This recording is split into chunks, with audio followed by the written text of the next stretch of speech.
It's officially the year of the ox, i.e. my birth year, and to celebrate the new year, moving to California finally, and the start of this channel, I thought I would show you guys my method on how I make one of my favorite Sichuan dishes of all time, Dan Mian.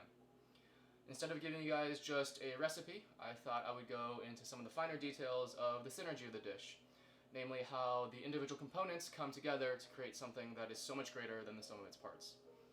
If you're interested in just the recipe itself, you can skip to this timestamp, or you can check the description for the full ingredient list and method. Otherwise, let's get started. If you look at existing recipes for Dan Mian online, you will typically find that most of them have some combination of the following four ingredients: soy sauce, Chinese Chianking Black Vinegar, sugar, and chili oil.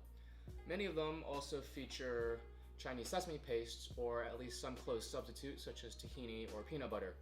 And for my taste buds, this is also an important component to the dish, but for now I want to focus on these first four ingredients since their prevalence is not unique to just Dan Mian, but a whole host of other amazing dishes that you will typically find listed under the cold appetizers section of a Sichuan restaurant's menu, including suanmi bairo, koshiji, and hongyou ersi, just to name a few.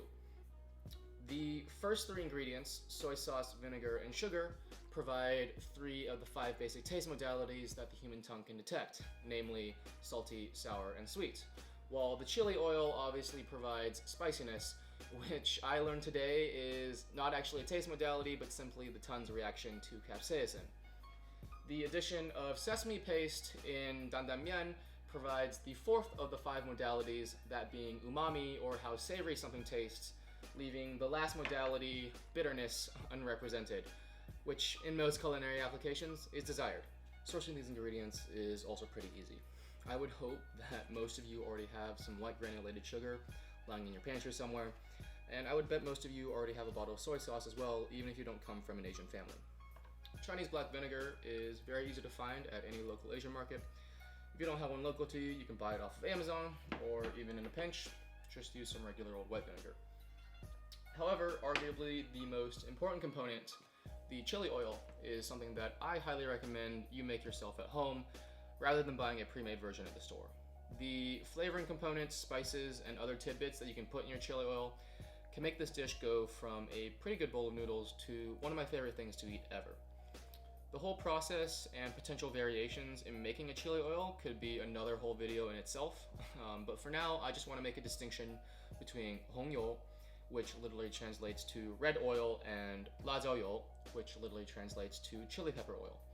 Hongyou is literally just that, a red-colored spicy oil with nothing else in it. It's made by pouring hot oil over chili flakes, which are then filtered and discarded later, which makes it more of just a cooking ingredient.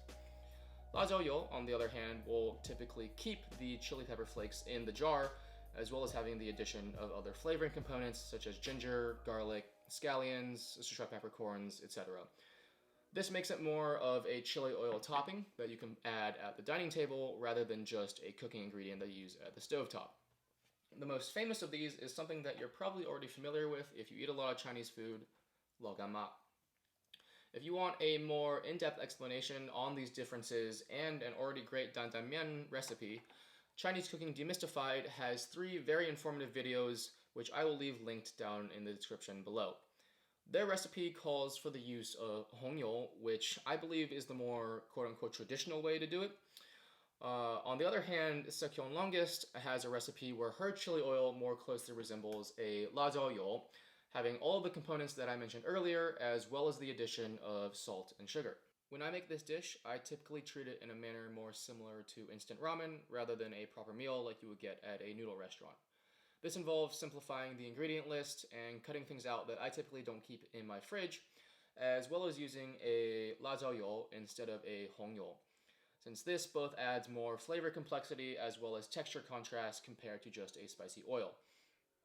For the purposes of this video, I'll show you guys how to make it the quote-unquote authentic way, but I'll give you notes along the way as to what I typically omit to save time, since back in college, I typically made this as a quick midday or midnight snack. With that being said, let's get into the recipe now, starting with the most important component, the chili oil. You can watch any other chili oil video for a more in-depth explanation, but I typically make something along the lines of Sichuan longest recipe. Heat 4 cups of a high heat oil in a pan to about 375 Fahrenheit or 190 degrees Celsius. While that's heating up, toast about 4 tablespoons of Sichuan peppercorns in a dry pan over low heat until fragrant, and transfer to a mortar and pestle and crush until fine. Chop up 1 large bunch of scallions, an entire head of garlic,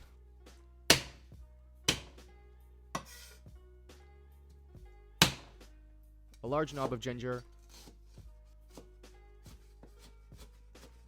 2 shallots, and put them all in a heat-proof bowl with the Sichuan peppercorns, 1 cup of Chinese chili flakes, and a tablespoon of sugar and a teaspoon of salt, mixing thoroughly to combine. Once the oil is up to temperature, slowly and carefully pour it all into the bowl, making sure to cover all of the exposed ingredients. When I make this, I always use a metal bowl just to be sure it won't explode on me, and I always do it on the stovetop with the range hood set to the maximum fan setting, otherwise you'll stink up the entire house. Also, small tangent, why is it so uncommon for Americans to use their freaking range hoods? Every single roommate I ever had in college completely neglected to ever use it, which was very strange culturally to me since my mom raised me to always turn it on when cooking, otherwise the smell of whatever we were making would permeate through the house for quite a while. In fact, I've seen people attempt to turn their range hood off when it turns on automatically from heat detection because they're annoyed at the loud sound. I don't get it. Anyways, back to the recipe. Once you've poured the oil into the chili flakes, stir it around to make sure everything gets fried and just let the entire mixture cool down on the stovetop. Transfer to a jar or 2 once it's cooled down, and now you don't have to make chili oil again for the next few months. Now let's make the actual dish. Starting with the 4 essential components that I waxed poetic about earlier, we need to make the sauce for the noodles.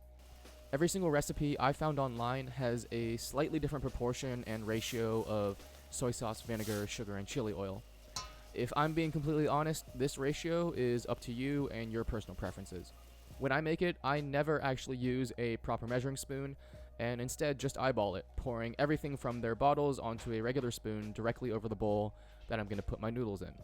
If you have no idea where to start, here are some common traditional ratios that you can use, and then adjust to your preferences. I typically start with a shallow spoonful of sugar, and then eyeball 2 to 3 times the amount of soy sauce and vinegar at a 1-to-1 ratio, and finally adding a giant heaping spoonful or 2 of chili oil into the bowl. Small side note there, to make sure to start with the sugar, that way you don't have to get 2 separate spoons dirty just to make the sauce. Mix it all together, toss it with some freshly cooked noodles, and honestly, that by itself is already pretty good and an awesome snack if you have none of the other ingredients. Let's talk sesame paste. Typically, if a recipe for Dan Mian calls for the addition of sesame paste, then it will fall into the brothless or dry category of noodles. The ones that omit this ingredient usually add some kind of broth or even just the noodle cooking water, making it more like a noodle soup. Both variations are great, and you should try both to see what you like, but my personal preferences align with the brothless version, and thus I like to include sesame paste. This also happens to be more traditional, since this is the original iteration of how the dish was first sold by street vendors in Sichuan, who apparently would walk around with 2 buckets on either end of a stick, one carrying noodles and one carrying the sauce, with broth notably absent due to the difficulty of easily transporting it. Anyways, you can also easily find sesame paste at any Asian market, and if you can't find it, tahini or even peanut butter work as substitutes. Regardless of what you end up using, you will have to dilute it with some warm water before adding it to your bowl, otherwise it'll probably clump to a single section of noodles when mixing. If you use lukewarm water or just the existing liquid ingredients in the bowl, it can take quite a while to fully incorporate the sesame paste into the sauce depending on how thick it is. To save me the effort of separately heating up some water just for this purpose, I like to pour a little bit of the noodle cooking water into the sesame paste once it's boiling, which makes it much easier to change the paste into a more sauce-like consistency. The amount of sesame sauce you use is also up to your own personal preferences, and I typically put about the same amount of it as I do the soy sauce and vinegar. Once again, you could just stop here and add your noodles along with an additional splash of cooking water to thin out the sauce, and you'd have a pretty good snack that, in my opinion, tastes way better than any package of instant ramen. For the noodles themselves, you can honestly use any fresh or dry noodles that you want, but obviously using some type of Chinese noodles will be more authentic to the original dish. Boil them according to the package instructions, fish them out with a strainer or slotted spoon, and immediately transfer to your bowl with your sauce. Add a few splashes of the cooking water if you want a more brothy consistency or to thin out the sauce if you're using sesame paste, and that's about it. Now, if you do want to be more quote-unquote authentic, here's some toppings you can add to make the dish fancier and more presentable, especially if you're making this for other people. The easiest and lowest effort additions that I usually add are chopped scallions, crushed roasted peanuts, and sesame seeds. Add however much you want and make it look pretty. The final component, which I actually usually skip, is the ground pork and yatsai stir-fried topping. The ground pork is usually marinated with soy sauce, Chinese Shaoxing cooking wine, and optionally salt and sugar, and then stir-fried on high heat, adding more soy sauce and cooking wine over the heat. For the yatsai, this is a Chinese preserved vegetable made from dried mustard greens, and in my opinion, honestly isn't that important. There are definitely people and recipes that disagree with me and say that the salty fermented flavor is a key component of the dish. But for me, the reason I like Dan Mian so much is because of the sauce and its unique flavor profile, not because of the toppings. If you do want to include it, you can just add a few spoonfuls to the pork topping until it's also heated through, and then finally you can add the entire mixture to the top of your bowl of noodles. Mix it all up until the noodles are burning red, and devour. And that's how I make Dan Mian. This is legitimately one of my favorite foods of all time, and I highly recommend that you try and make it for yourself.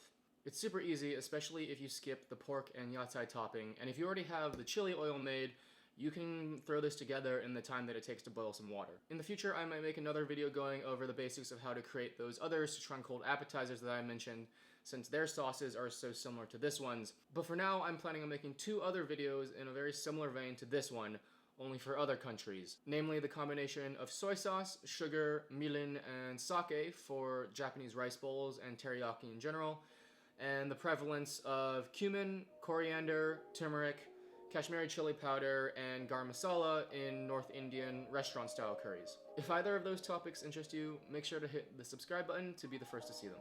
Drop a like if you enjoyed what you saw today, and leave me a comment as to which topic you'd prefer I cover in my next video. Thank you for watching the very first episode of Cooking With You, and I'll talk to you guys in the next one. Peace.